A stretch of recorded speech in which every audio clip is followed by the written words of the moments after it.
Good morning, students. Today we read about reproduction in angiospermic plants. First of all, I tell you what is the structure of flower. Flower की structure कैसी होती है ये पहले समझेंगे, तब जाकर के रिप्रोडक्शन इसमें धीरे धीरे आगे बढ़ेंगे। तो रिप्रोडक्शन इन एंजियोस्पर्मिक प्लांट्स में पढ़ने के लिए सबसे पहले हमारे को पढ़ना पड़ रहा है फ्लावर। What is flower? तो flower is a modified shoot, यानी शूट का मॉडिफाइड रूप ही क्या होता है? फ्लावर होता है। हाउ मेनी साइकिल्स और whorls found in a flower? किसी भी फ्लावर में कितने साइकिल्स या कितने रोल्स पाए जाते हैं? There are two types of cycles and rolls are found in any flower. You see it. First, sepal or calyx. Second, petal or corolla. Third, androecium. And fourth one is gynoecium. These are accessory cycles to sepal and petal. These are necessary cycles which are also considered in reproductive structure, androecium and gynoecium. Androecium or stamen is male reproductive structure, while gynoecium or carpel or pistil are female reproductive structure. देखिए इनको combinedly यानी plural में और singular में क्या बोलते हैं? Accessory cycle का फर्स्ट नेम है कैलिक्स। कैलिक्स बोलते हैं प्लूरल में कंबाइंडली, लेकिन यूनिक वे में उसको बोला जाता है sepals. These are green structure, you see it. Second, petal. Petal in unique way and corolla is combined way. Now we take androecium. Androecium बोल रहे हैं कंबाइंड, और सिंगुलर में इसको बोला जाता है stamen. Gynoecium which represents female reproductive structure, combinedly gynoecium and unique carpel और pistil. Now we read about their function, their speciality. First, sepals. These are sepals, outermost cycle, mostly found in green, and after fertilization it will degenerate it. But in Solanaceae family it is also found in persistent form. persistent का मतलब होता है कि लंबे समय तक चलने वाला। अगर आपने कभी टोमेटो, ब्रिंजल, चिली वगैरह देखी हो तो आप देखना उनमें स्ट्रक्चर लंबे समय तक रहती है। जैसे मैं आपके लिए एक चिली बना रहा हूं, देखिए ये लीजिए चिली, और this is structure of persistent calyx. तो ये कैलिक्स लंबे समय तक चल रहा है। What is the function of calyx और सेपल? सेपल और कैलिक्स का मेन फंक्शन है प्रोटेक्शन करना फ्लावर का बर्ड स्टेज में, एंड सेकेंड इसका फंक्शन है it prepare food by the process of photosynthesis. Photosynthesis process से फ्लावर के लिए फूड का प्रिपरेशन करना। तो सेपल्स के बारे में हमने क्या क्या सीखा? सेपल्स के बारे में सीखा, sepal are outer most cycle first. Second, it provide protection during bud stage. Third, it prepare food for flower during photosynthesis process. तो ये सब हमने किसके लिए सीखा? सेपल के लिए। सेपल्स डीजनरेट हो जाते हैं फर्टिलाइजेशन के बाद, लेकिन काम की बात क्या याद रखनी है? कुछ फैमिली जैसे सोलोनेसी, इसमें सेपल्स लॉन्ग टाइम तक सेव रहते हैं, डीजनरेट नहीं होते। Now we take second accessory cycle, that is petal.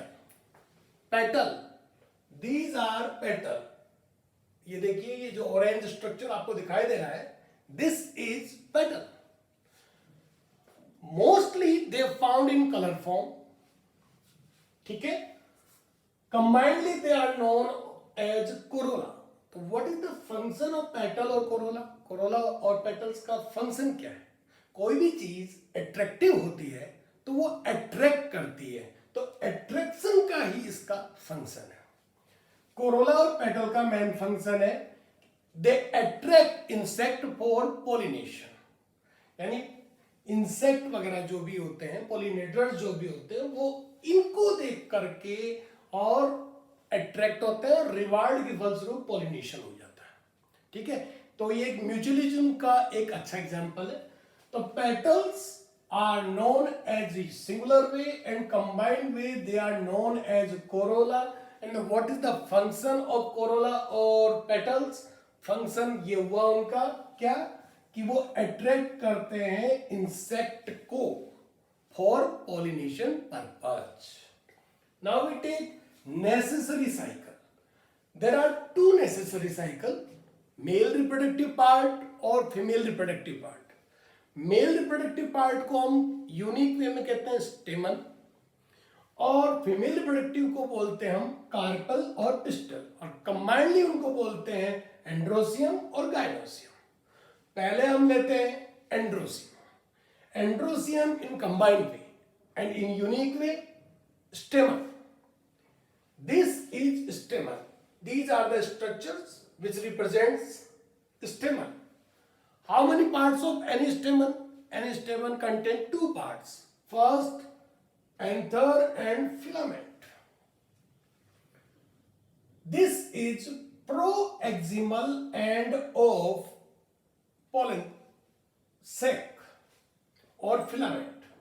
Filament का ये proeximal end है। क्वेश्चन पूछा जाता है कि प्रोएक्सिमल एंड किससे जुड़ा होता है? तो प्रोएक्सिमल एंड ध्यान से देखिए थैलेमस से जुड़ा है, यानी प्रोएक्सिमल एंड थैलेमस से जुड़ता है, और डिस्टल एंड कनेक्टिव के रूप में एंथर की बाइलोब से जुड़ा रहता है। ये भी बात ध्यान रखने की है।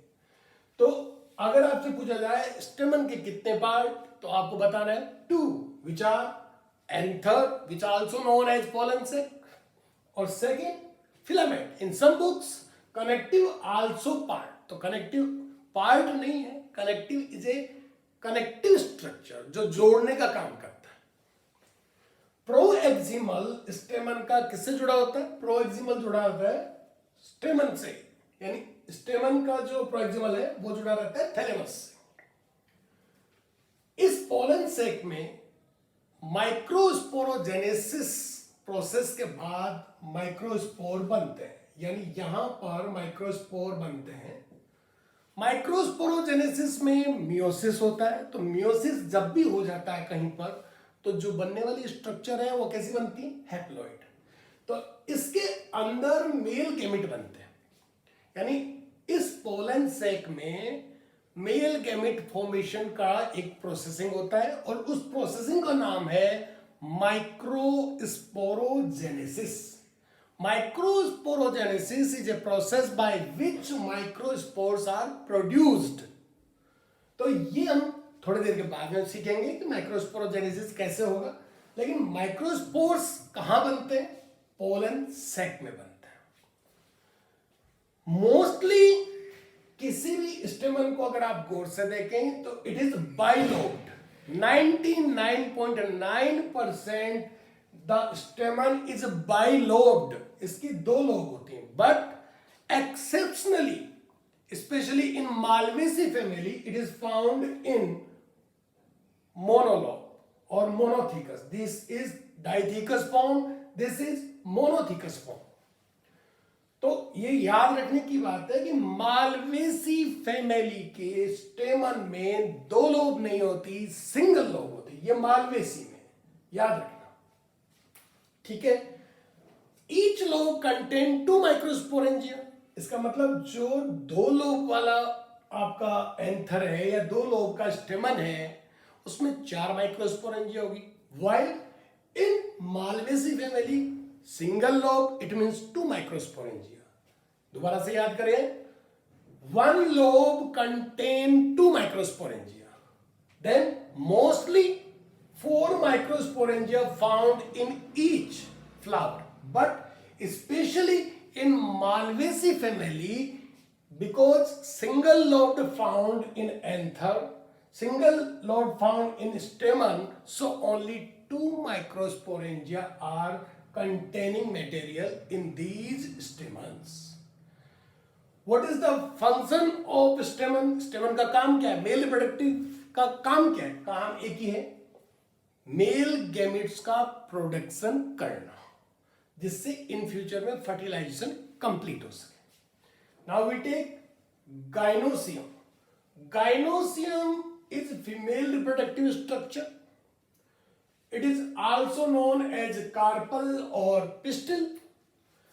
This is in unique way and this is in plural way. Each carpel or pistil contain 3 parts, which are first stigma, second style, third ovary. Stigma, style and ovary, these are the containing part of any pistil. ये pistol के ये part, ठीक है. Pollen grains यहां पर आकर germinate होते हैं और यहां से पोलन ट्यूब बनती है. Inside the ovary ovule is situated और उस ओव्यूल में वो एंटर मारेंगे. तो अगर आपसे पूछा जाए कि कार्पल या पिस्टल के कितने पार्ट होते हैं, तो आपको जवाब देना है stigma, style and ovary. These are the 3 parts of any pistil और carpel. Inside the ovary, ovule is situated. In lesson number 1, we read ovary convert into fruit and ovule convert into seed. जब हम fertilisation इसमें पढ़ेंगे तब हम clearly ये बात बता देंगे. तो मेल और female reproductive structure both are known as necessary cycles. ये नेसेसरी साइकिल के इंक्लूड में आती. तो अगर आपसे पूछा जाए कि फ्लावर में कितनी स्ट्रक्चर है, तो फ्लावर में स्ट्रक्चर है 2, एसेसरी और नेसेसरी. ध्यान रखना, these are gametophytic structure and these are sporophytic structure. Except androecium and gynoecium, all the parts of flower are considered as sporophytic. कल भी बताया था कि इनकी प्लॉइडी क्या होगी. तो इनकी प्लॉइडी जैसे सेपल्स की है 2n, स्टॉक की है 2n, थैलेमस की है 2n, ओवरी की है 2n, स्टाइल की है 2n, फिलामेंट की है 2n, पोलन सेक की है 2n, स्टिग्मा की है 2n. बट गैमिट जब बनेंगे इनमें से, तो गैमिट जब भी प्रोड्यूस होते हैं तो गैमिट्स की क्या होती है? गैमिट की हो गई n. This is the ploidy. Now we read structure of microsporangia.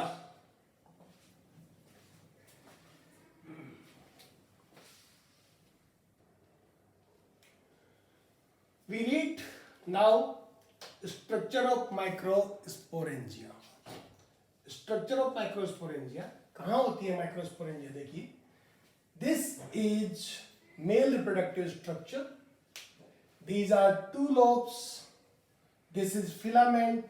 This is proeximal end which connect with thalamus. This is the distal end which connect with connective.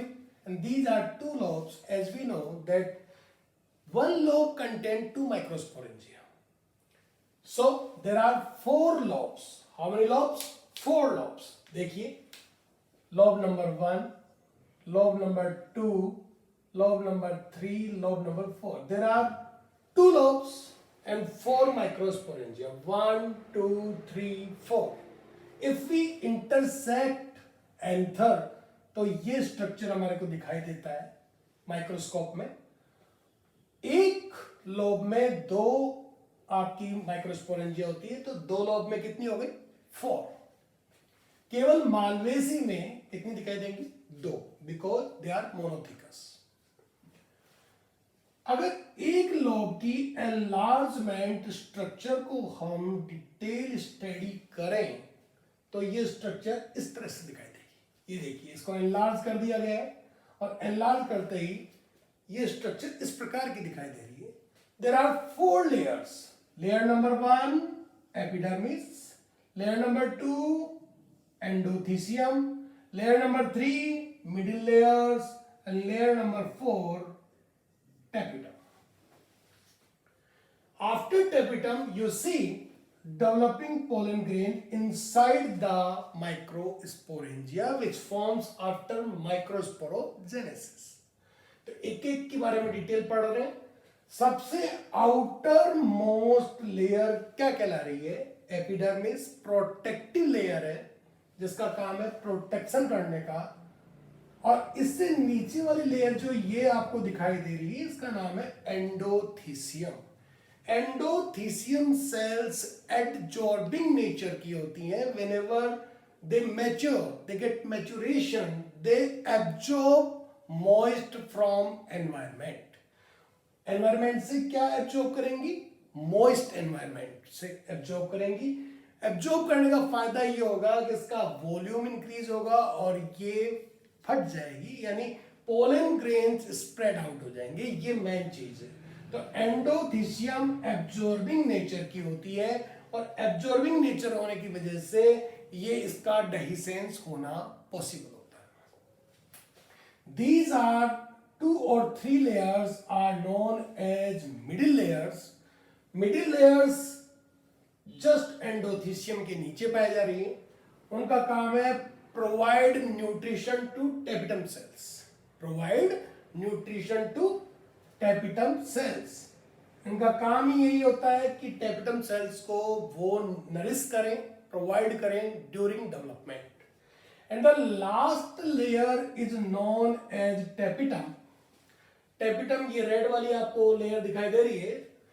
Mostly इसकी sales ये तो होती है uninucleate, सब देख रहे हैं आप. बट टेपिटम की सेल्स बाइन्यूक्लिएट हो सकती हैं, पॉलीन्यूक्लिएट हो सकती हैं, ठीक है, और इर्रेगुलर न्यूक्लियस होते हैं उसमें with cytoplasm. Tapetum is the very useful layer of microsporangia. बोले कैसे? सुनिए. टेपिटम फर्स्ट फंक्शन टेपिटम का क्या है? स्पोरोपोलेनिन का फॉर्मेशन करती है. Sporopollenin formation. What is sporopollenin? Sporopollenin is a specific substance which found external surface on pollen grains and provide protection against unfavorable condition. समझिएगा इस चीज को.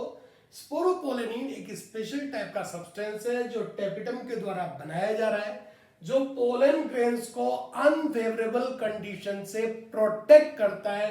अगर कोई पोलन ग्रेन फॉसिल्स के रूप में मिल रहा है तो फॉसिल्स के रूप में मिलने का उसका कारण ही एक है कि उसको डिस्ट्रॉय होने से बचा कौन रहा है? स्पोरोपोलेनिन.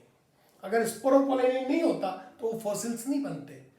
तो स्पोरोपोलेनिन की वजह से ये जो आपके माइक्रोस्पोर्स हैं, पोलन ग्रेन्स हैं, ये कुछ वर्ड्स और कुछ कुछ प्लांट्स के तो आप देखिए 10,000 2,000 ईयर तक भी फॉसिल्स के रूप में लाइव रह सकते हैं due to presence of sporopollenin. तो स्पोरोपोलेनिन का काम बनाने का काम किसका हुआ? टेपिटम का. सेकंड इसका काम है IAA secretion. Indole acetic acid formation का काम किसका है? टेपिटम का. Indole acetic acid is a type of oxygen. Necessary है जर्मिनेशन के लिए, बड फॉर्मेशन के लिए. तो ये IAA कौन बनाता है? टेपिटम बनाता है. Third, pollen kit formation. Pollen kit formation. What is the pollen kit formation? In entomophilous flower. Do you know entomophilous क्या होता है? Entomophilous flowers are those flowers which pollinated through insects. Insects के द्वारा जिनका pollination होता है, उन flowers को एंटेमोफाइलस फ्लावर कहा जाता है और उनमें एक ऑयली सब्सटेंस निकलता है। ऑयली सब्सटेंस जो कि पोलन ग्रेन्स को और इनको वहां चिपकने में जहां पर स्टिग्मा पर मदद करेगा, वो पोलन किट कौन बनाता है? टेपिटम बनाता है। Pollen kit only entomophilous plants में ही फॉर्म होता है। विंड पोलिनेशन, वाटर पोलिनेशन वाले प्लांट्स में पोलन किट नहीं बनेगा। तो पोलन किट फॉर्मेशन भी टेपिटम का ही काम है। फोर्थ है नरिशमेंट यानी nutrition. Nutrition to pollen grains. During developing stage, all the pollen grains which form through the microsporogenesis process are formed, get nourishment through the tapetum. तो tapetum के ये सारे इंपॉर्टेंट रोल होने की वजह से टेपिटम की इंपॉर्टेंस एंजियोस्पर्म प्लांट में बढ़ जाती है। नीट में इसके कई क्वेश्चन पूछे जाते हैं। ये चारों ही फंक्शन नीट के क्वेश्चनों में आए हुए हैं। ठीक है, तो नरिशमेंट कहां से प्राप्त हो रहा है? टेपिटम से। पोलन किट कहां से बनाया जा रहा है? टेपिटम से। IA कहां से बन रहा है? टेपिटम से। स्पोरोपोलिनिन कौन बना रहा है? टेपिटम। अब जवाब ये आता है, how many types of tapetum? Tapetum कितने टाइप का होता है? तो tapetum, there are 2 types of tapetum. First amoeboid and second secretorial. Amoeboid tapetum found in hydrophytes. Hydrophytes का मतलब जो एक्वेटिक कंडीशन में ग्रो करे, उनमें पाया जाता है अमीबोइड, जस्ट लाइक अमीबा के जैसा। ठीक है, and mostly terrestrial angiospermic plants contain tapetum as in form of secretorial. तो सिक्रिटियल जो टेपिटम होती है वो मोस्टली अपने आसपास में जितने भी प्लांट पाए जाते हैं उनमें सिक्रिटियल पाई जाती है। करेक्ट है? तो दीज आर द लेयर का भी क्वेश्चन आया हुआ है एग्जाम में। अगर आपसे पूछा what is the right order of microsporangias layers, तो आपको बताना है first epidermis, second endothecium, third middle layer, fourth tapetum.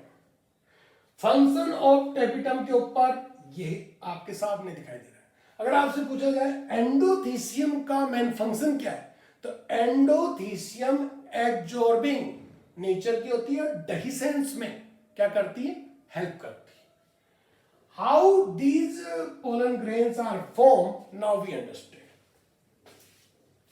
Microspores are form through microsporogenesis.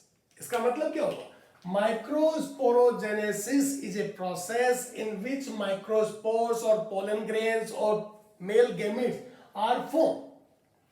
Inside the pollen sac, all the cells are known as sporogenous tissue.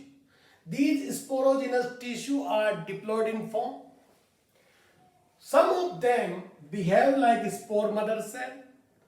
First of all, in these spore mother cell, reduction division apply.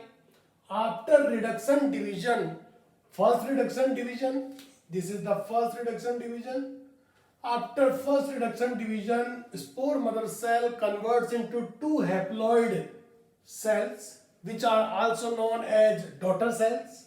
And after second reduction division, these 2 haploid cells are converted into 4 haploid cells, which also known as tetrad pollen grains. तो कैसे बना? Microsporogenesis कैसे होता है? Microsporogenesis इस pollen sac के अंदर होता है। पोलन सैक के अंदर की सेल्स को स्पोरोजिनस टिश्यू कहते हैं। स्पोरोजिनस टिश्यू 2n होता है। 2n का मतलब होता है डिप्लॉयड होता है। इनकी कुछ सेल्स स्पोर मदर सेल की तरह काम करती हैं और स्पोर मदर सेल में फर्स्ट डिवीजन जो होता है वो रिडक्शन डिवीजन होता है। As we know that reduction division is necessary for haploid structure formation. तो स्पोर मदर सेल में जैसे ही रिडक्शन डिवीजन होगा, होने के बाद 2 सेल्स बनेंगी और दोनों सेल्स क्या होती है? हैप्लॉइड। हैप्लॉइड का मतलब n। ये स्ट्रक्चर n स्ट्रक्चर बन गई। अब ये सेकेंड माइटोसिस की तरह जो रिडक्शन डिवीजन यानी सेकेंड रिडक्शन डिवीजन जो होता है वो होता है माइटोसिस की तरह। तो जैसे ही ये डिवीजन होता है इसमें सेल्स बन जाती है 4, क्योंकि हैप्लॉइड तो पहले से ही है, तो 4 हैप्लॉइड सेल्स बन जाती है। उन 4 हैप्लॉइड सेल्स को बोलते हैं टेट्राड पोलन ग्रेन। ये टेट्राड पोलन ग्रेन अलग अलग रूप में रह सकते हैं, हो सकते हैं वो लीनियर फॉर्म में रहे, हो सकता है वो आइसोबाइलेटरल रहे, हो सकता है वो टी शेप में रहे, हो सकता है किसी अदर फॉर्म में रहे। तो ये सब फॉर्म में रहने के कारण, उनको एक साथ रहने के कारण क्या बोला जा रहा है? Tetrad, tetrad pollen grain. Next class में हम इन पोलन ग्रेन्स की स्ट्रक्चर को डिटेल से पढ़ेंगे।